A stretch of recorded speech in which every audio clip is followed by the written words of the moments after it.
There are two final reactions of allylic systems that we need to talk about to end chapter 15. And the one is how allylic halides undergo SN2 reactions. Now, this isn't that dramatic of a difference, but it does make a little bit of a difference when we take a normal primary halide and we convert it into an allylic halide. It turns out that this, if I reacted it with something like hydroxide, would actually undergo an SN2 reaction a little bit faster than a normal primary halide.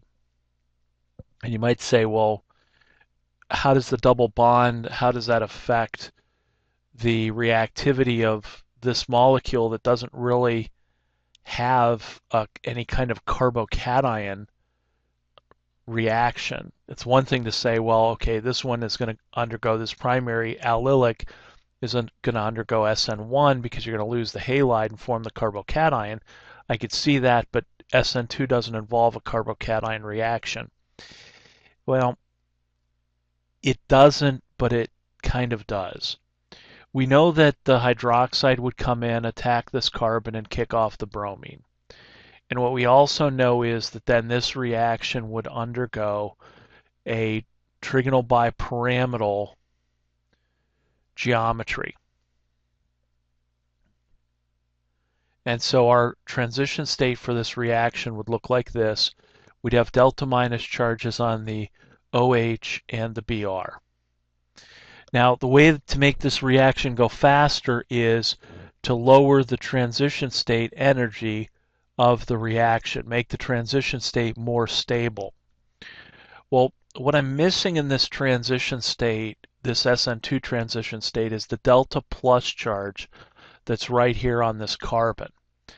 And so actually in an SN2 transition state, the carbon that's in between the nucleophile and the leaving group does have a slightly positive charge.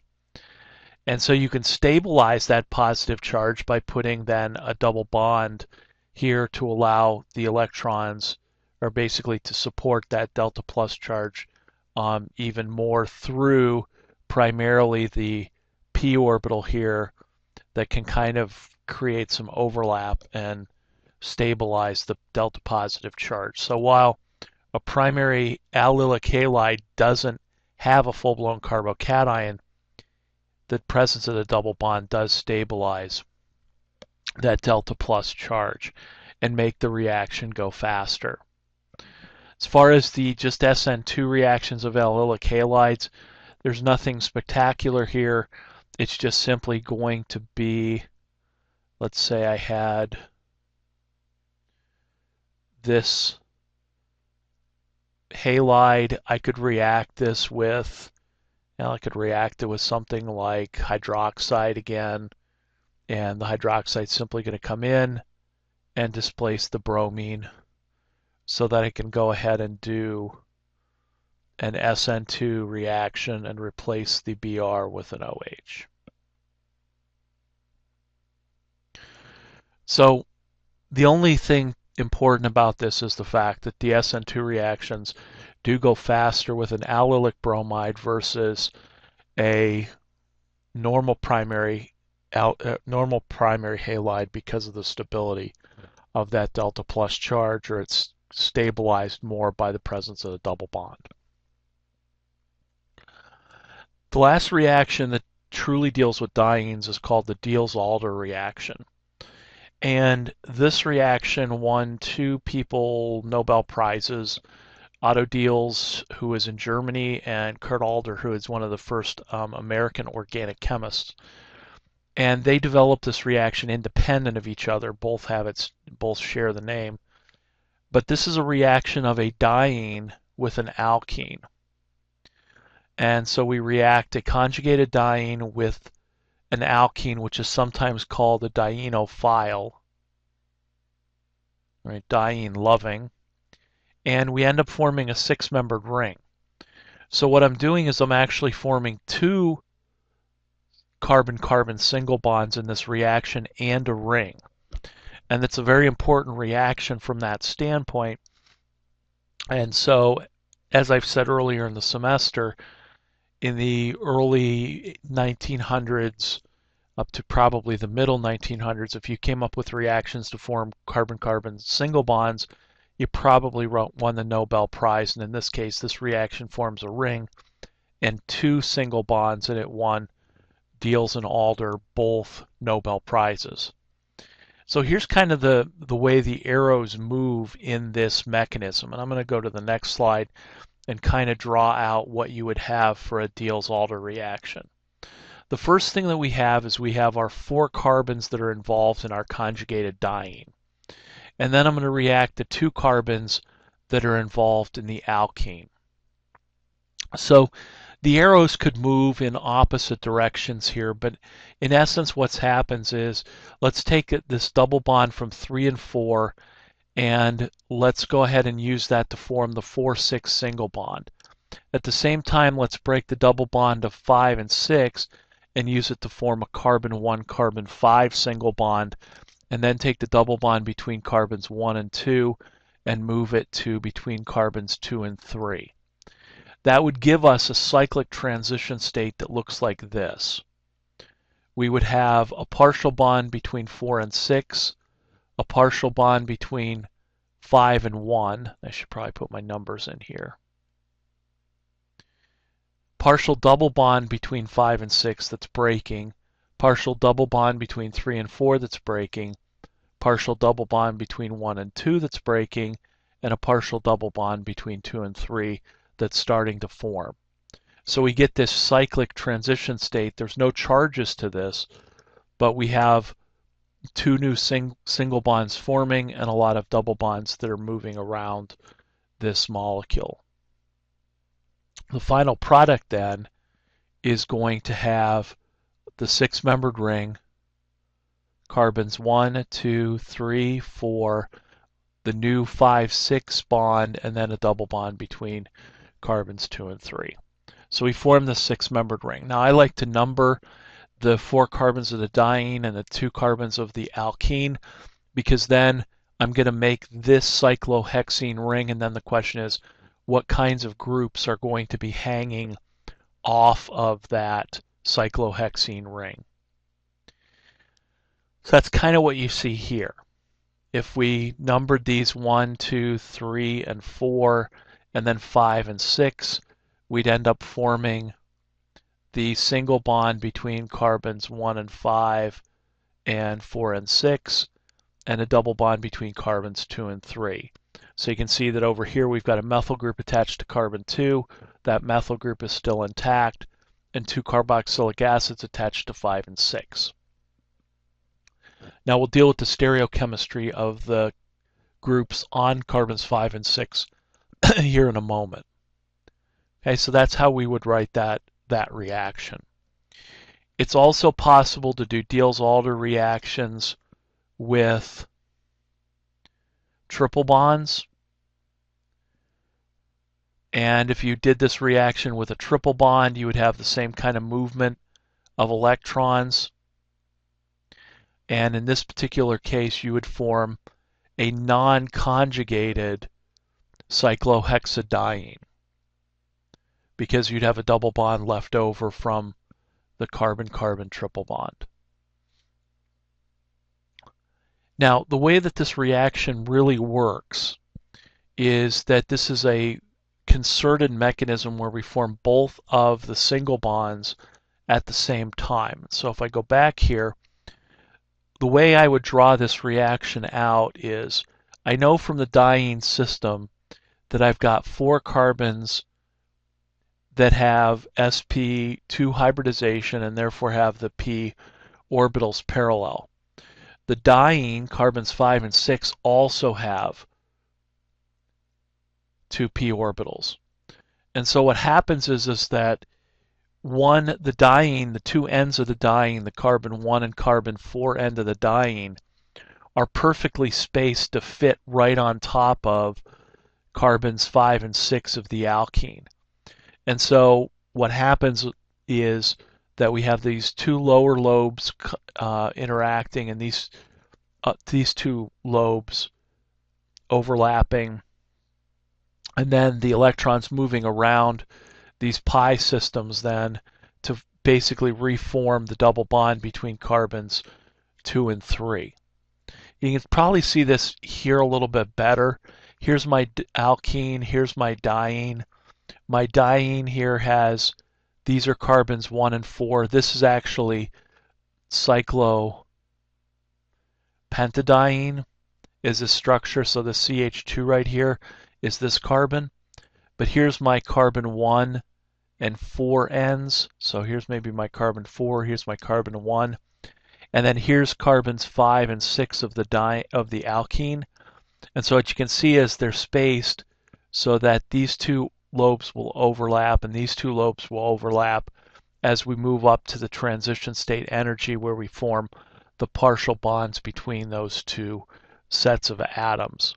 And so you end up forming then those two single bonds and then forming the six-membered ring. So there has to be a perfect spacing here between carbons 1, carbon 4, and 5 and 6 for this concerted one-step mechanism to occur. So there are a number of rules for the Diels-Alder reactions to occur, and then there's some stereoselectivity issues as well. But the first rule is that the diene must be in the S-cis conformation. So what does that mean? Well, if I redraw my structure here of the diene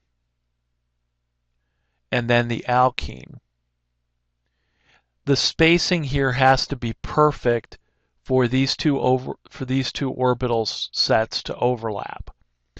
Now that means that the diene has to look like this, so that carbons 1 and 4 are as close together as possible to completely overlap perfectly with the alkene. Now there's free rotation around this sigma bond, so when the double bonds are on the sort of the same side of that sigma bond, that's called S-cis, where the S stands for sigma. This would be S-trans. And S-trans, the carbon 1, carbon 4 are too far away from each other, and the spacing is too large for that to simultaneously overlap with carbons 5 and 6 of the alkene. So the molecule must be in its S-cis conformation to react. Now, what can happen is that if you start putting, let's say, like a hydrogen here and an R group here, and maybe another hydrogen here and maybe a second R group there, that now these alkyl groups could begin to interact with each other.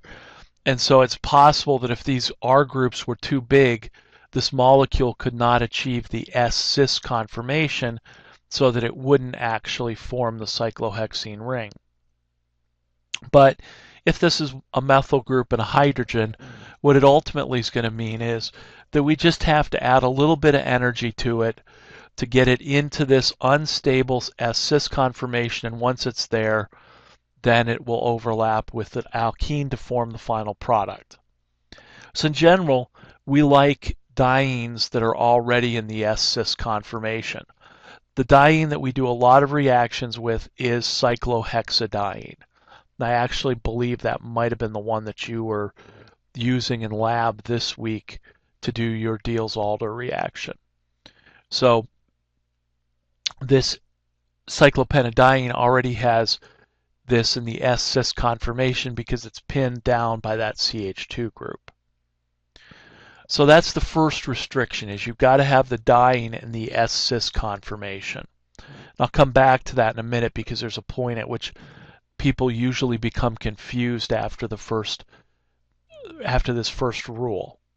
Okay, so going back then, the second rule is that the stereochemistry of the alkene, whether the alkene is cis or trans, is preserved in the product. What does that mean? Well, that means that if I take, for instance, my butadiene, 1,3-butadiene, and I react it with the cis dicarboxylic acid attached to a double bond.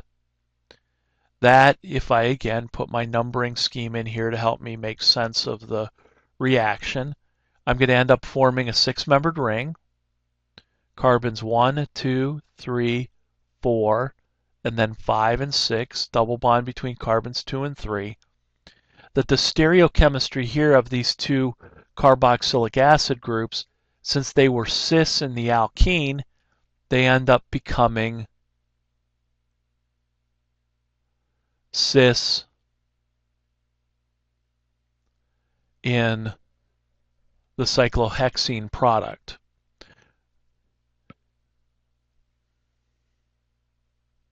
If I reacted this with the trans dicarboxylic acid, first well, let me do the reaction, then I'll tell you what some people like to say. Again, I'd have a 6-membered ring here, so if I'm going to number this, number it 1, 2, 3, 4, 5, and 6.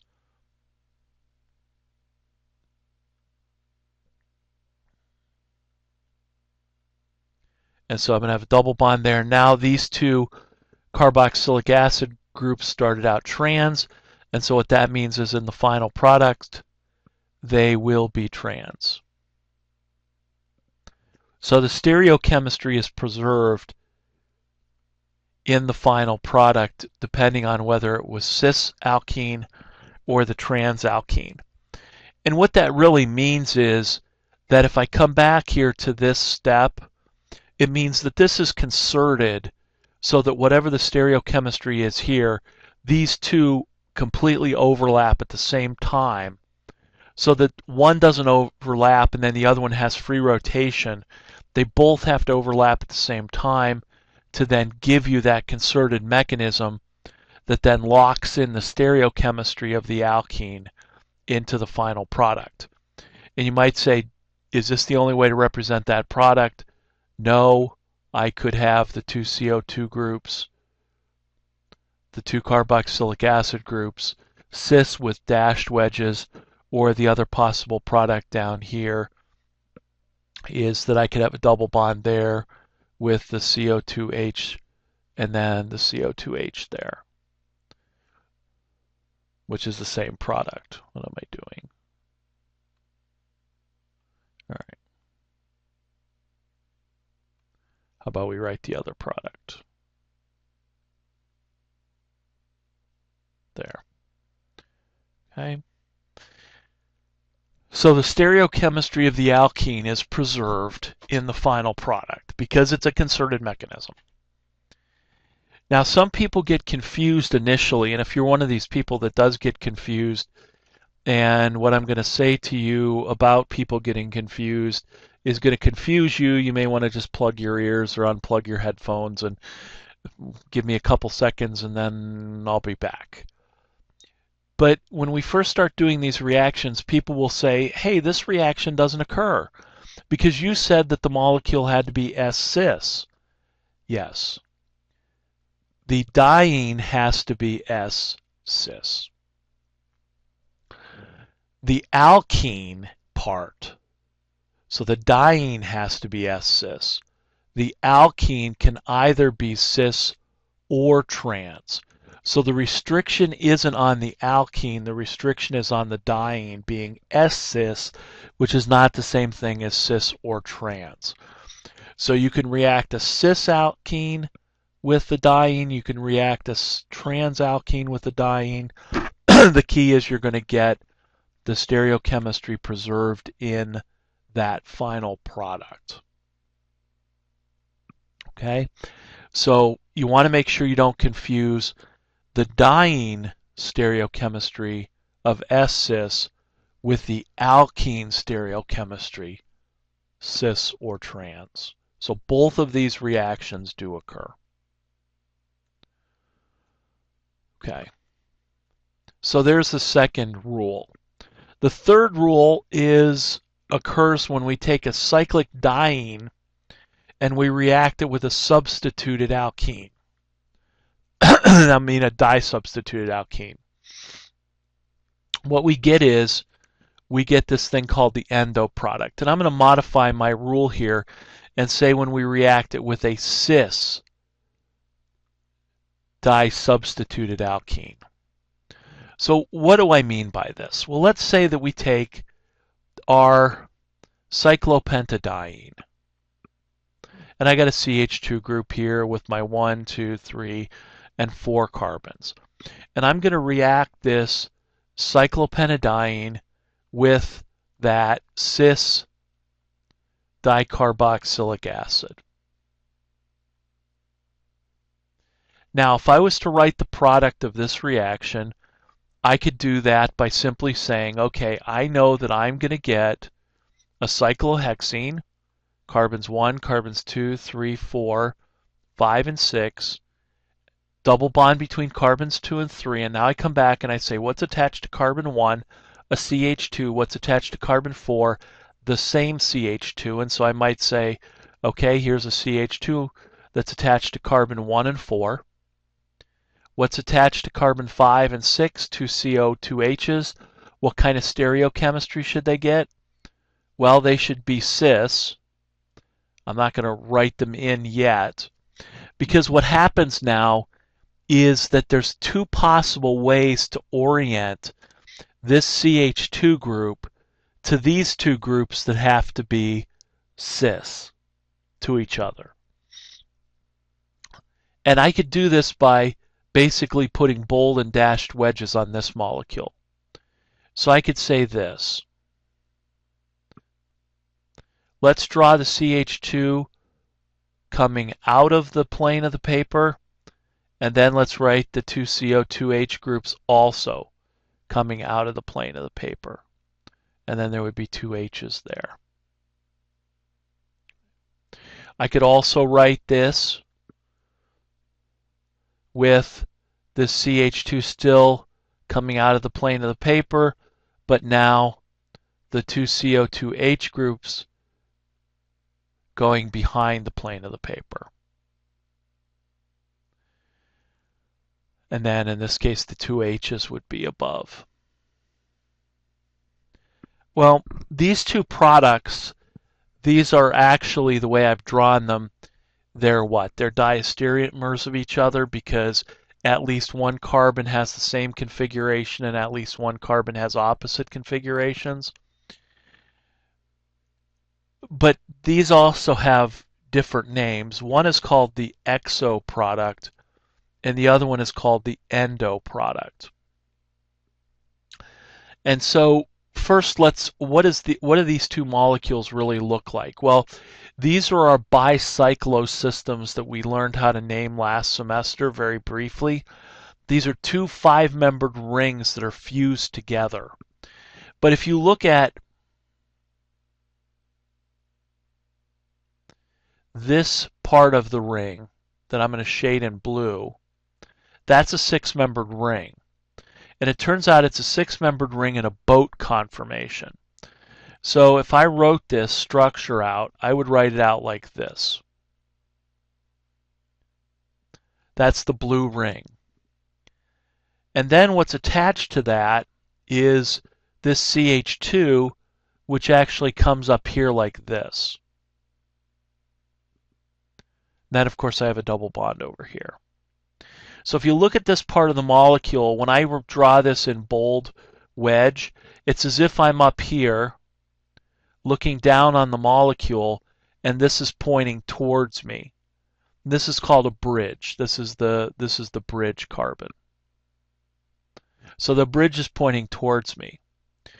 Then the question is, where do these two CO2H groups go? Now, since this blue is a boat cyclohexane, both of the positions down, there are 2 positions down and 2 positions across, equatorial and axial. But because this is in a boat conformation, these eclipse each other. So the question is, where does the CO2H groups, where do they go? Well, in this molecule, if I draw that ring out, Here's my CH2 ring that's pointing towards me, right? Because I'm still floating up here looking down. Then what I have is I would have the two CO2H groups in these equatorial positions and the two hydrogen positions away. So you can imagine if I'm up here looking down, these are on bold wedges because they're pointing towards me and the hydrogens are pointing away on the dashed wedges. If I come over here and I draw out this structure with, again, the CH2 pointing towards me, then down here I would have the CO2H groups on the axial positions, and then the hydrogens would be on the equatorial positions pointing towards me. So you can kind of see that's the way these two pictures correspond to these diagrams. And so again, this is the exo product and this is the endo product. Now I have a better picture of this typewritten here, and the only thing I did here was I took this methyl group and I threw that in, which I can't erase, but I can take a white marker and kind of make it disappear so it looks like what I just drew.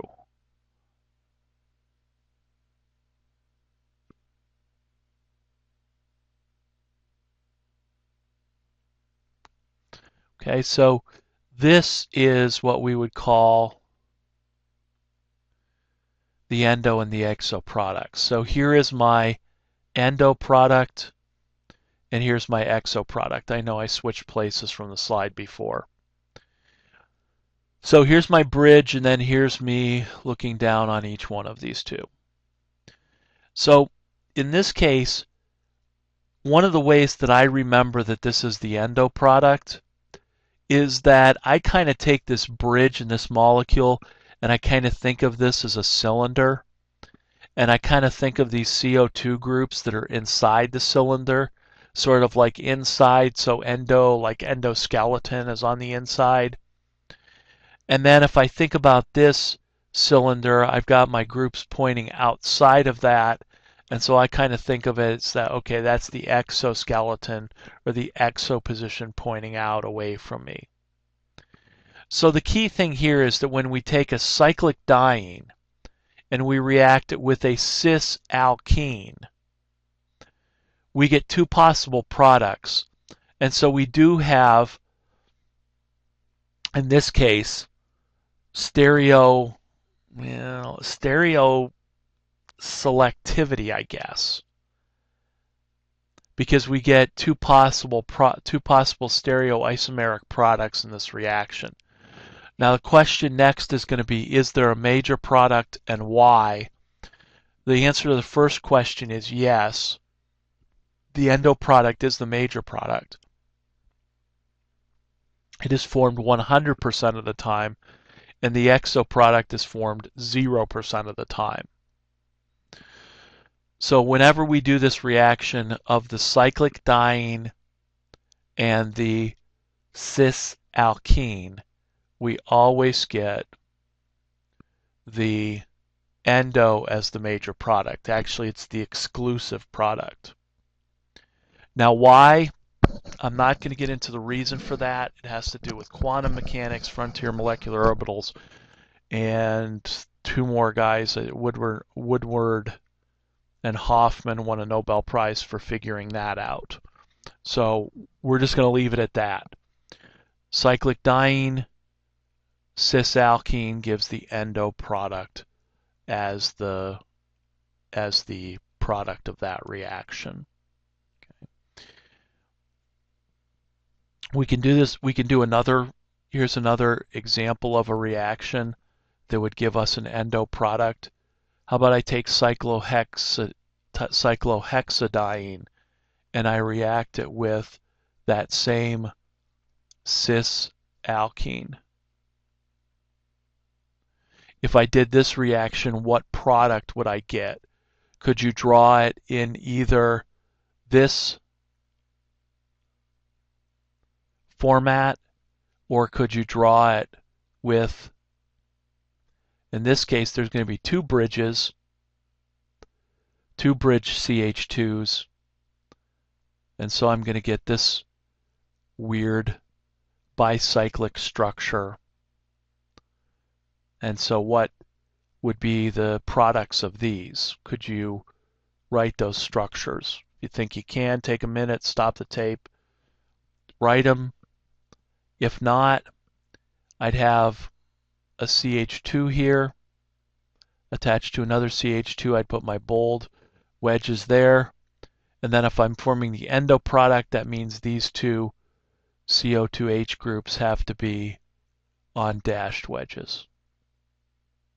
Over here, that means that if I'm up here looking down on the molecule, the two CO2H groups have to be in the axial position, and then the hydrogens are in the equatorial position. So either one of these would be the endo product of this reaction.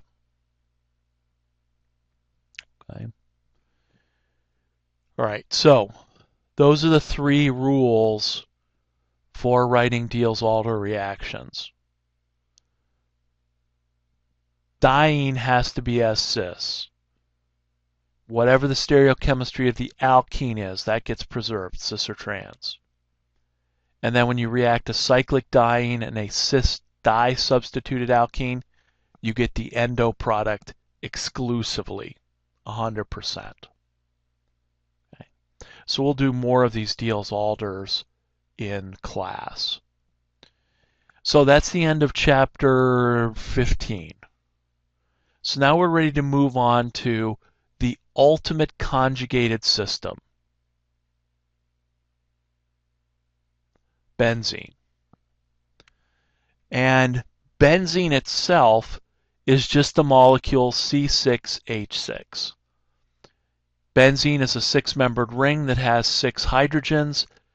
It has all of the carbon-carbon bond lengths are exactly the same. They're in between single and double bonds.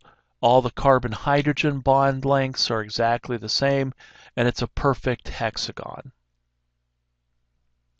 Now, the structure of benzene fooled people or was a source of controversy for a long, long time.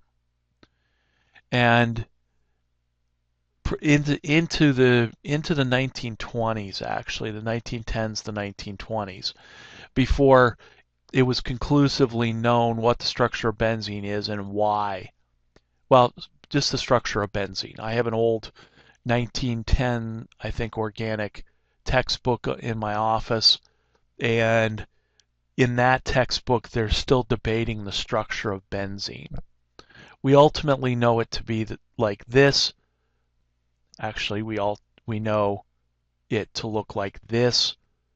Two possible representations of it in terms of Lewis dot structures. And ultimately, these were called the Kekulé structures because they were proposed by August Kekulé. Now, with benzene rings, you can have two equally stable resonance structures. So I can take these double bonds and move them around to form this Lewis dot structure and this Lewis dot structure.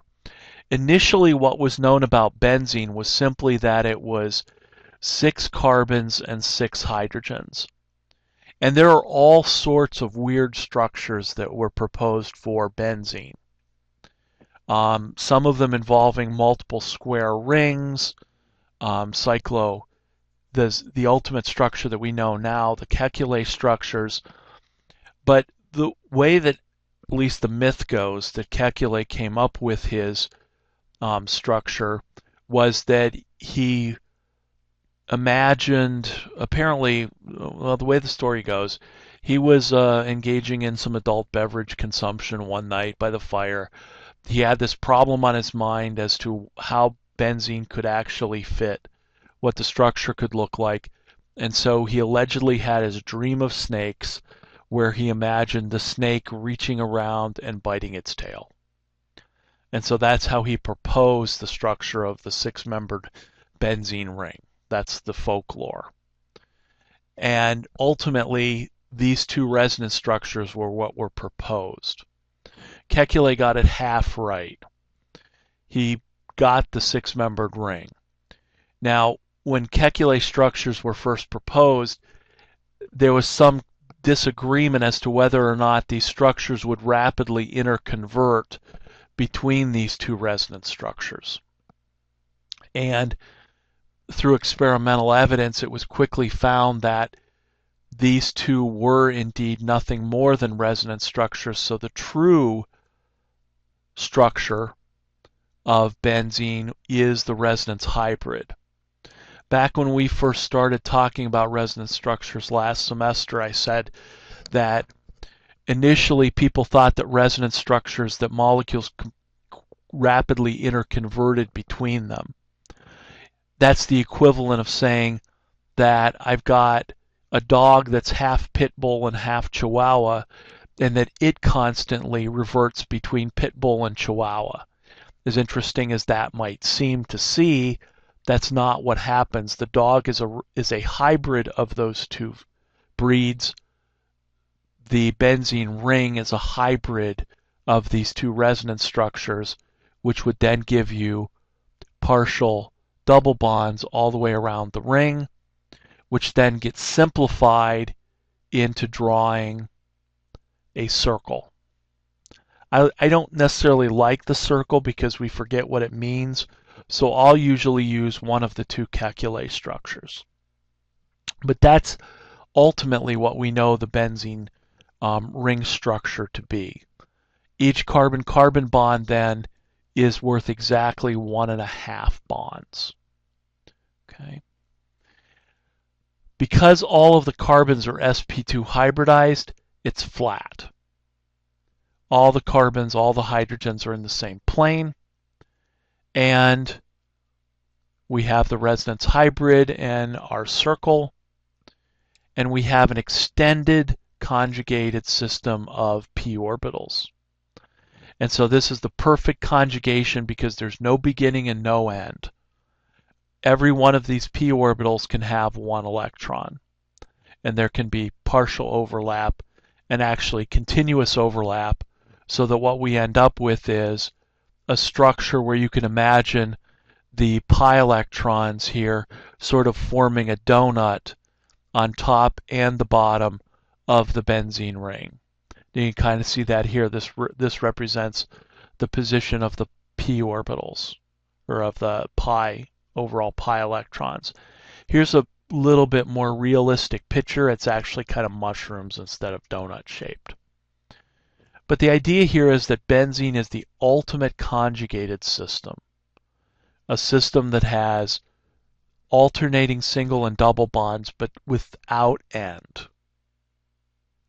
And what that does is that endless conjugation here reduces the energy of benzene, makes it more stable, and it becomes so stable that it doesn't react with things that dienes and alkenes react with. For instance, we know that you could take even a conjugated diene and react it with bromine.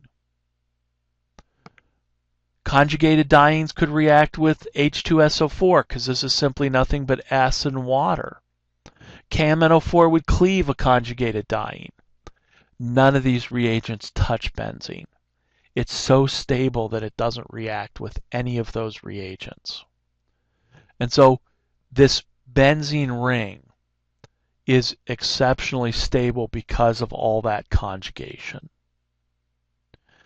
Experimentally, what people know is they've taken and measured the heat of hydrogenation of cyclohexene and found it to be 120 energy units.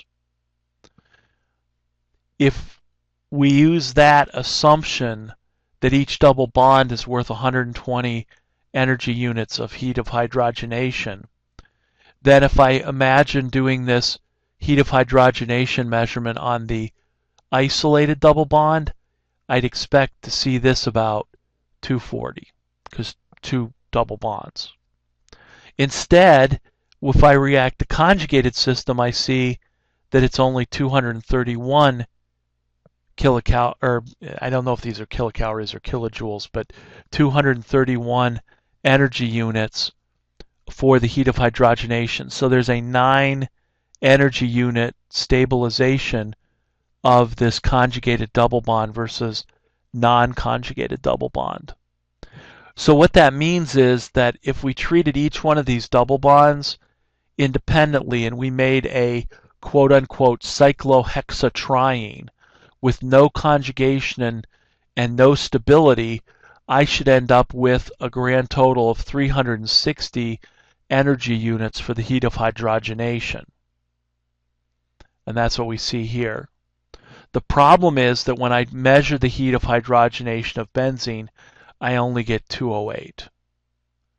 So there's 152 energy units of what is called often resonance energy. That's just extra stability due to the endless conjugated system. Notice that the benzene is more stable than even the conjugated diene. But doesn't that make sense? Because conjugated dienes will react with HCl or bromine or KMNO4. Benzene won't. So it's even more stable. So that's how people came up with this resonance energy, and it's pretty significant. Okay? So benzene is an unreactive molecule, although we will make it react here in coming lectures. Okay? Now, the beginning of this chapter is called Benzene and Aromatic Compounds. Well, benzene is C6H6. When we start adding other groups to benzene rings, or maybe even fusing benzene rings together, we get a class of compounds that are called aromatic. Now, the reason that they're called aromatic is there's 2 reasons for it. Initially, aromatic meant they were aromatic. They had a smell. You've encountered maybe some benzene or aromatic compounds. One of the ones that you can still find very easily is this one, which is paradichlorobenzene. This is mothballs. So if you've ever seen the solid mothballs, that's what that is, paradichlorobenzene. If you have 2 benzene rings fused together, you end up with naphthalene, which could also sometimes be used as mothballs, but not so much anymore. So paradichlorobenzene, naphthalene, these are aromatic compounds, and they were called that because of their particular odor and particular smell. Benzene containing molecules or aromatic compounds, they were first isolated from coal. People, and this occurred primarily in Germany to begin with, they took coal and they heated it in the absence of air, so they didn't burn it.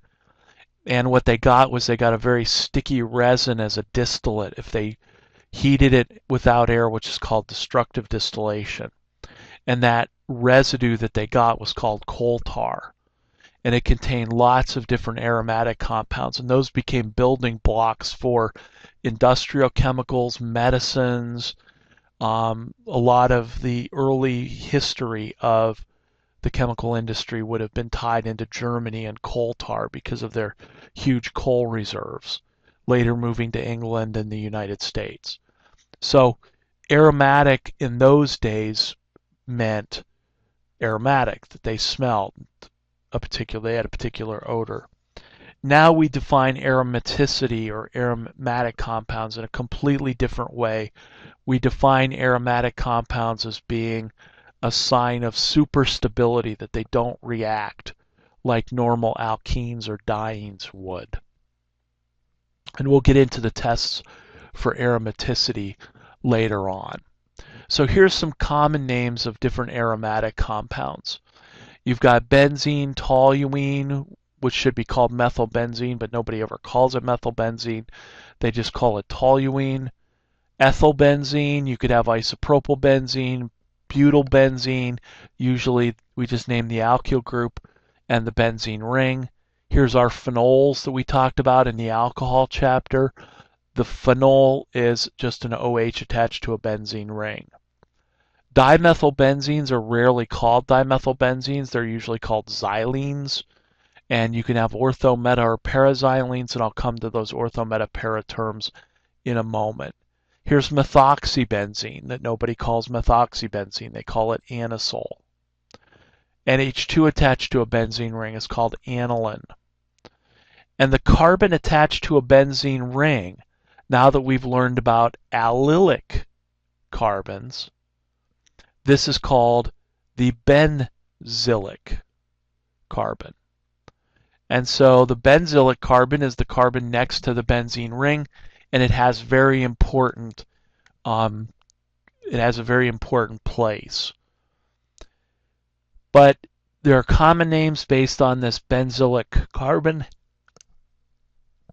benzyl alcohol, benzoic acid, benzaldehyde, all common names based on groups that are attached to the benzylic carbon. In terms of the IUPAC names of benzene, I'm not going to hit this as hard as maybe naming the other compounds, but basically what you do is all of these common names become parent names for the molecules. So for instance, if you have a CH3O, if you have a methoxy group attached to benzene ring, this is called an anisole. And then if I was to attach a chlorine here, this would become 2-chloroanisole. Or if I put a Br group here, this would be 3-bromoaniline. Or put a methyl group here, and this would be 2-methylphenol. So all of these would become parent names, and then we would simply number at the benzene ring starting at that carbon and go to find the first substituent, either clockwise or counterclockwise. Now there are there's some substituent prefixes that are used instead of 1, 2, 1, 3, and 1, 4. If you have a disubstituted benzene ring and you have a group here which we'll call carbon 1, if you have another group at the 1, 2 disubstituted, that's abbreviated as the ortho disubstituted. This at the 3 position, 1, 3 would be called the meta disubstituted. And if it's across the ring in the 1, 4 disubstituted, it's called para. So when I called this molecule para-dichlorobenzene, it's because those two chlorines are at the 1, 4 relative positions. We have to know ortho, meta, and para positions because later on we're going to talk about things being ortho directors or forming the ortho or the meta or the para product. So you need to know what those positions are. And so expect to see that on the online quiz, and then expect to see it in the in-class quiz that'll occur after the lecture period that goes with this pre-class lecture. So you need to remember ortho, meta, and para. Okay. So that's as far as we're going for this lecture. So we're now moved into the ultimate conjugated system, benzene. In the next lecture, we will talk about what it means to be aromatic and super stable. Other things other than benzene that won't react with typical HCl, Br2 reagents. Yes. How do I judge whether things are aromatic or not? And then we'll get into starting to think about doing reactions on benzene rings. Because pretty much nature in coal makes benzene rings. There's not really a lot of synthesis of benzene rings that goes on. There's a lot of using of benzene rings, but not necessarily a lot of synthesis of it. Okay, so that for this lecture period, there's SN2 displacements of allylic carbons. Okay, it's faster because the double bond stabilizes the delta plus charge in the transition state. Diels-Alder reactions What are their products? What are their characteristics? And what rules do they follow? And then our introduction to benzenes, the stability, the conjugation, and then ortho-meta-para disubstitution.